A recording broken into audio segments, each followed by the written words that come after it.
नमस्कार, सुदर्शन न्यूज पर सत्ता का महासंग्राम देख रहे हैं आप। मैं हूं आपके साथ दिव्या सिंह। दिल्ली विधानसभा चुनाव के नतीजे आए हुए 4 दिन बीत चुके हैं। 27 साल बाद बीजेपी की वापसी हुई है।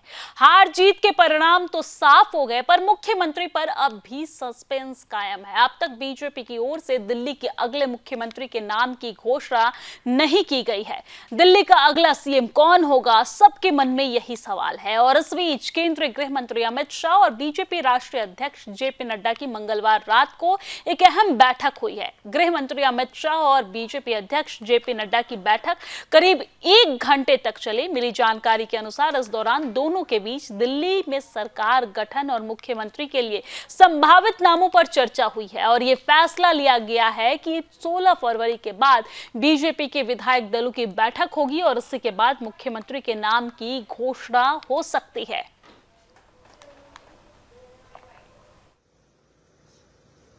जहां तक सीएम की बात है, हमारे राष्ट्रीय नेतृत्व बैठेगा, प्रधानमंत्री जो वापस आएंगे और उसमें वो तय करेंगे। इसमें कोई ना सस्पेंस होता है, हमारी पार्टी में ऐसा कोई है ही नहीं है, सबको पता है। लेकिन अब आपको क्या कहते हैं, सेंसेशन फैलाने के लिए कोई ना कोई खबर चाहिए। देखिए, भारतीय जनता पार्टी कार्यकर्ता आधारित पार्टी है और हमारे पास संपन्न नेतृत्व है। तो इस नाते से जब भी इस प्रकार की स्थिति आती है तो भारतीय जनता पार्टी का राष्ट्रीय नेतृत्व निर्णय करता है। दिल्ली के मामले में भी ऐसा ही है। दिल्ली में दिल्ली की जनता ने हमको प्रचंड जनादेश दिया है। उस जनादेश का भाजपा सम्मान करती है और इस नाते से कि प्रधानमंत्री नरेंद्र मोदी जी के विजन को, उनके संकल्पों को दिल्ली में कोने कोने तक लेकर के जाना और दिल्ली को एक विश्व स्तरीय राजधानी बनाना, ये भाजपा का लक्ष्य। और उस दृष्टि से भाजपा का कोई भी एक समर्पित कार्यकर्ता, हमारे राष्ट्रीय नेतृत्व उनको नामित करेगा।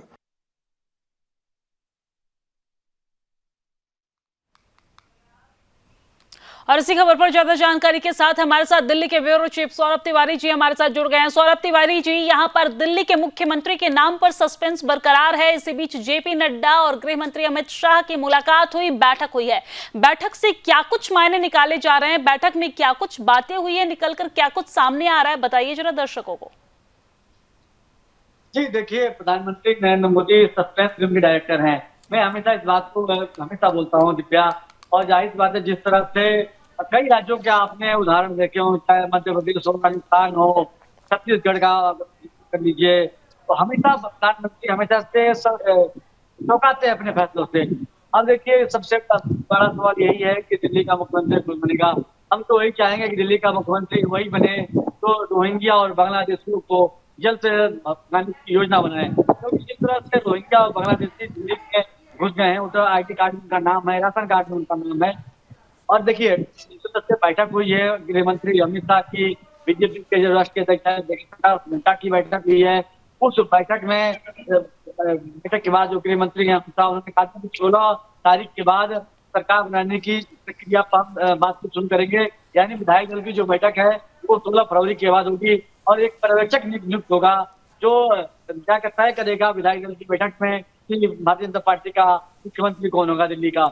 जी ठीक है सौरभ तिवारी जी, लेकिन यहाँ पर चर्चा तमाम नामों पर की जा रही है, लेकिन अभी मुहर किसी भी नाम पर नहीं लगी है। सस्पेंस बरकरार है।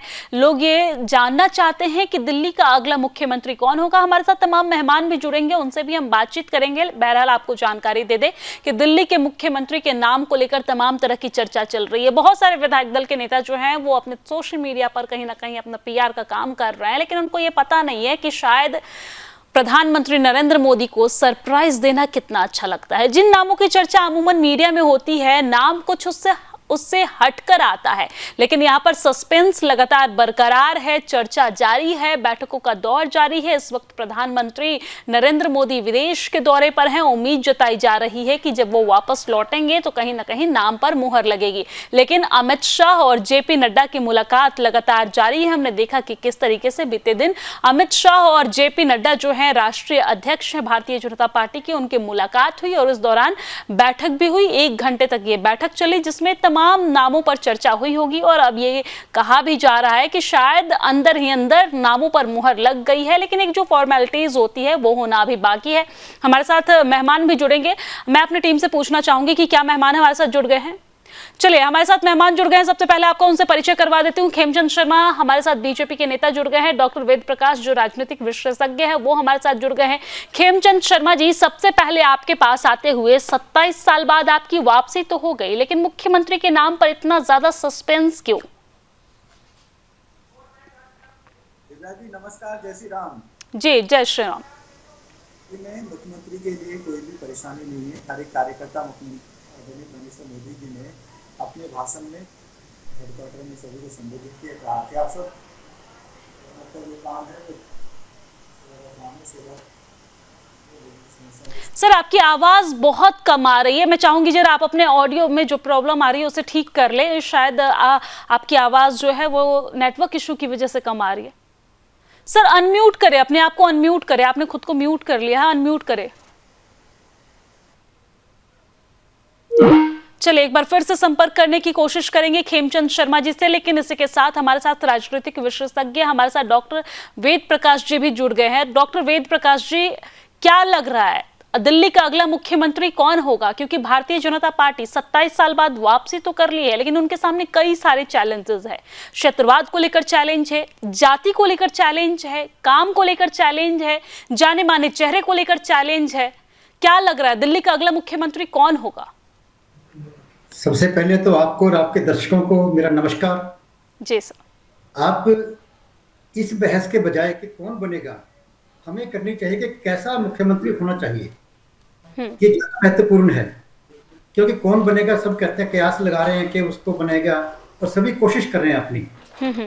योग्य हैं, सभी के अपने रिलेशन हैं, सभी की अपनी महत्वाकांक्षा होती है।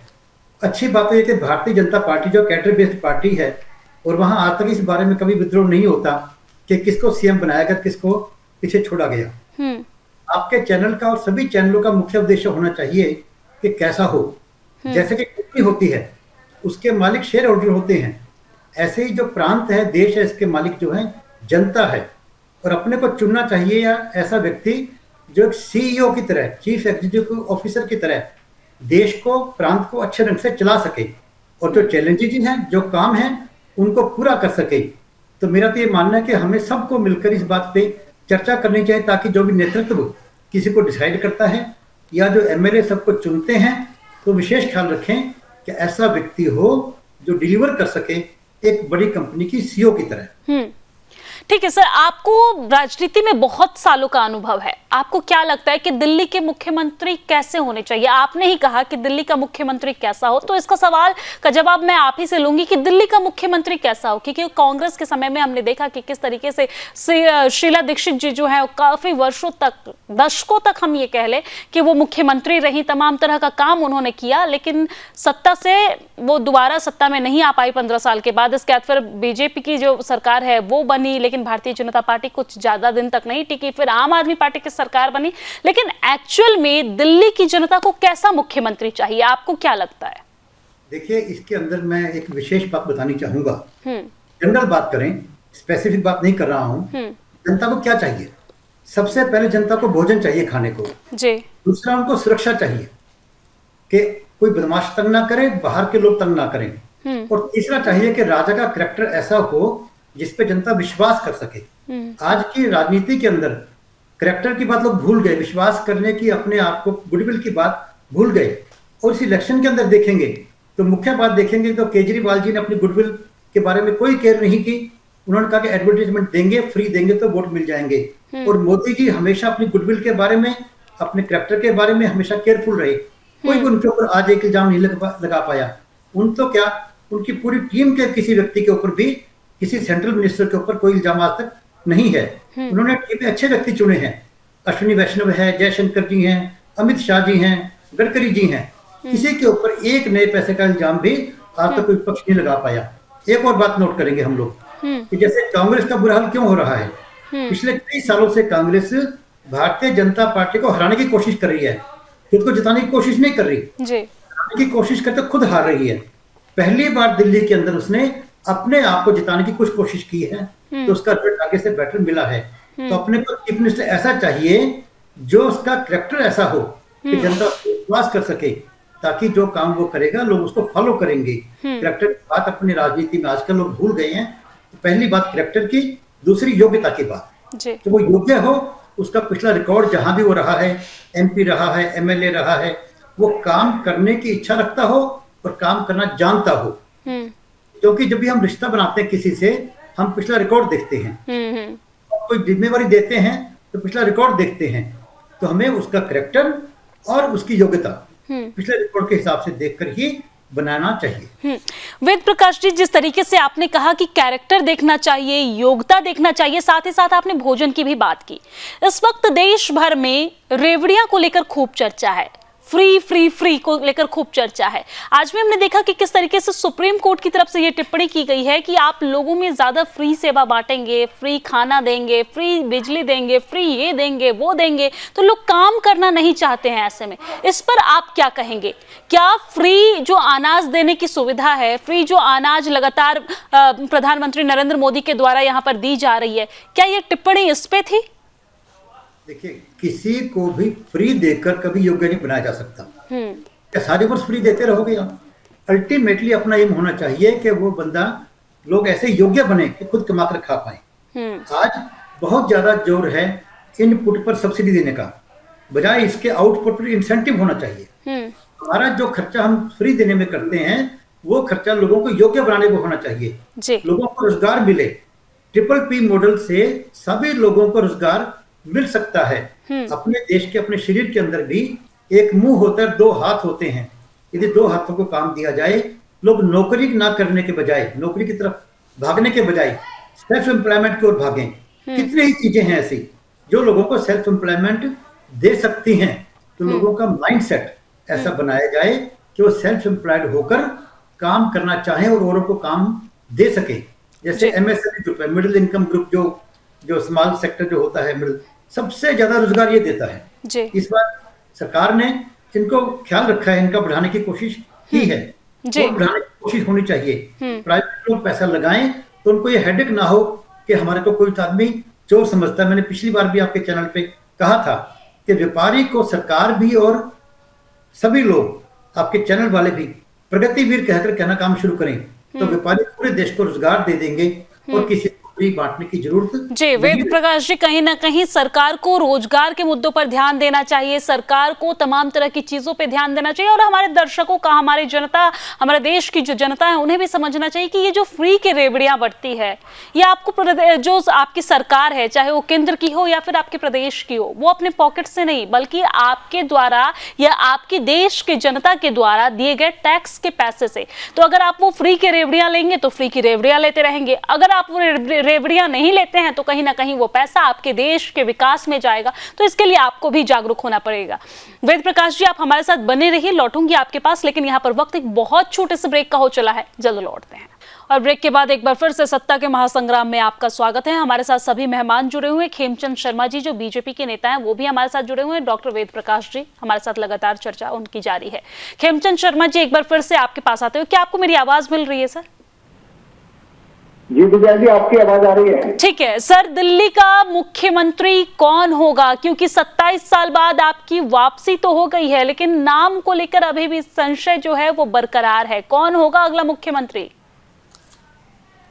दिव्या जी, मुख्यमंत्री हमारी पार्टी में कोई डिस्कशन का सवाल ही नहीं है। जिसको हमारे नेतृत्व चुनेगा वो मुख्यमंत्री बन जाएगा। आदरणीय प्राइम मिनिस्टर मोदी जी ने बहुत अच्छी बात बीजेपी हेडक्वार्टर में कही, आप सभी मुख्यमंत्री हैं, आप सभी जिम्मेदार हैं, हमें जो मैंडेट मिला हम सभी को मिला है, किसी एक व्यक्ति को नहीं मिला।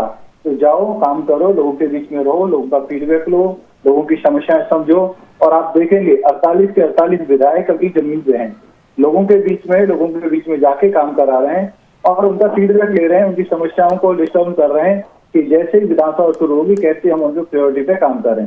खेमचंद शर्मा जी, लेकिन इसी के साथ मैं एक और सवाल ऐड करना चाहती हूँ सर, माफी के साथ आपको रोकते हुए। आपकी जो आला कमान है वो मुख्यमंत्री चुनने वक्त किन किन बातों का ध्यान रखेंगे? क्योंकि अलग अलग क्षेत्रों का, अलग अलग प्रदेशों का अलग अलग अनुभव होता है। कई जगहों पर जातियों का ख्याल रखा जाता है, कई जगहों पर अलग अलग वर्गों का ख्याल रखा जाता है, कई जगहों पर नामों का ख्याल रखा जाता है। आपकी जो आला कमान है दिल्ली में किस बात को ख्याल रखते हुए मुख्यमंत्री चुनेंगे? क्योंकि सर याद रखिएगा बिहार में चुनाव भी है।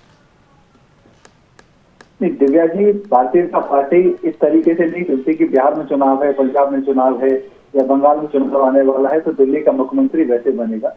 हाँ, ये बात सही है कि भारतीय जनता पार्टी का जो शीर्ष नेतृत्व है वो पूरे परिवेश को देखेगा और हम सबका साथ सबका विकास के आधार पर आगे बढ़ते हैं और हर क्वालिटी की लीडरशिप आज हमारे पास दिल्ली में है।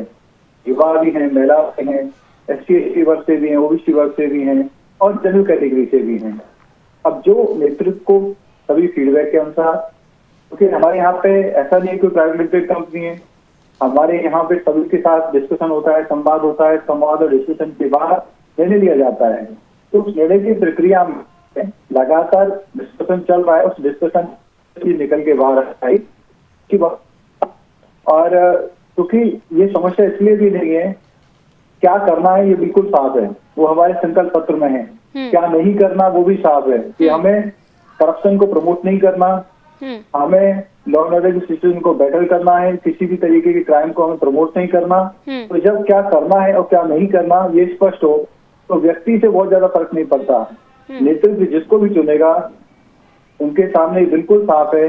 ठीक है, ये बिल्कुल साफ है कि क्या करना है और क्या नहीं करना है। हालांकि अभी ये बाकी है कि मुख्यमंत्री कौन होगा और कौन इसका नेतृत्व करेगा। आप दोनों मेहमान हमारे साथ जुड़े रहिए, एक बार फिर से आपके पास लौटूंगी, लेकिन यहाँ पर वक्त एक बहुत छोटे से ब्रेक का हो चला है, जल्द लौट। और ब्रेक के बाद एक बार फिर से सत्ता के महासंग्राम में आपका स्वागत है। हमारे साथ दोनों मेहमान जुड़े हुए हैं। खेमचंद शर्मा जी, एक बार फिर से आपके पास आते हुए जिस तरीके से आप बता रहे थे कि पार्टी के आलाकमान जो है वो तय करेंगे कि कौन होगा अगला मुख्यमंत्री, और आपके पार्टी में हर एक कार्यकर्ता मुख्यमंत्री बनने के लिए काबिल है। लेकिन यहाँ पर ये बातें भी कही जा रही कि प्रधानमंत्री नरेंद्र मोदी जब विदेश दौरा से आएंगे तब इस नाम पर मुहर लगेगी। बातों में कितनी सच्चाई? ये बात सही है। आदरणीय प्राइम मिनिस्टर मोदी जी काफी इम्पोर्टेंट काम के लिए हुए हैं और उनके पीछे से आदरणीय अध्यक्ष जी सभी विधायकों से मिल रहे हैं, नेताओं से बात कर रहे हैं, होम मिनिस्टर साहब भी नेताओं से मिल रहे हैं, MLA से मिल रहे हैं, बातचीत कर रहे हैं। और हमारे यहाँ भी परंपरा है कि पार्लियामेंट बोर्ड बैठता है, पार्लियामेंट बोर्ड बैठ के पर्यवेक्षक जो हैं वो नियुक्त किए जाते हैं, पर्यवेक्षक नियुक्त होंगे, वो फिर एक फॉर्मल मीटिंग करेंगे, फॉर्मल मीटिंग में तय होगा कि कौन CM बनेगा, कौन CM नहीं बनेगा। ठीक है, ठीक है, प्रक्रिया शुरू नहीं हुई है। प्रक्रिया शुरू नहीं हुई है, बैठक होगी, तमाम नामों पर चर्चा होगा, फिर ये तय होगा कि कौन मुख्यमंत्री बनेगा कौन नहीं। वेद प्रकाश जी भी हमारे साथ हैं। सर, आखिरी सवाल, हमने इस पर चर्चा तो की कि कैसा होना चाहिए मुख्यमंत्री, लेकिन आपका अनुभव क्या कहता है? क्योंकि आप इतने सालों से राजनीतिक चीजों को बारीकी से देखते हैं, समझते हैं, आपका अनुभव क्या कहता है कि कौन होगा दिल्ली का अगला मुख्यमंत्री? हालांकि खेमचंद शर्मा जी तो ये कहेंगे ही कि पार्टी के आलाकमान जो है वो तय करेंगे, लेकिन आपको भी पता है कि राजनीति में किस तरीके की दाव पेच होती है, किस तरीके से चीजें मैटर करती है। बहुत कम शब्दों में सर, कौन होगा अगला मुख्यमंत्री, आपको क्या लगता है? आपने खुद ही जवाब दे दिया कि राजनीति के अंदर दाव पेच चलते हैं और कई बार पॉपुलैरिटी के हिसाब से या रिलेशनशिप के हिसाब से CM चुने जाते हैं। पर मेरा रिक्वेस्ट यही रहेगी कि जिस प्रकार आज के दिन परफॉर्मेंस के रूप में बात कर रहे हैं, मैं कहा करता हूं कि प्राइवेट कंपनी के अंदर या तो परफॉर्म करो या खत्म हो जाओ। तो सरकारी काम में भी ऐसा होना चाहिए कि परफॉर्म करो तो बचो, परफॉर्म नहीं करो तो निकल जाओ। यानी कि आपकी भी यही जी, यानी कि आपकी भी यही सरकार से आग्रह है कि कौन होगा इस पर फोकस नहीं करके कैसा होगा इस पर फोकस किया जाए, जो यहाँ पर काम करे। देश की राजधानी बहुत महत्वपूर्ण जगह है और यहाँ पर जो काम करे वही मुख्यमंत्री हो। आप दोनों मेहमानों का बहुत बहुत धन्यवाद हमारे साथ इस चर्चा में शामिल होने के लिए और चर्चा को आगे बढ़ाने के लिए। इसी के साथ सत्ता के महासंग्राम में फिलहाल के लिए इतना ही, लेकिन देश और दुनिया की तमाम खबरों के लिए आप देखते रहिए सुदर्शन न्यूज। जय हिंद।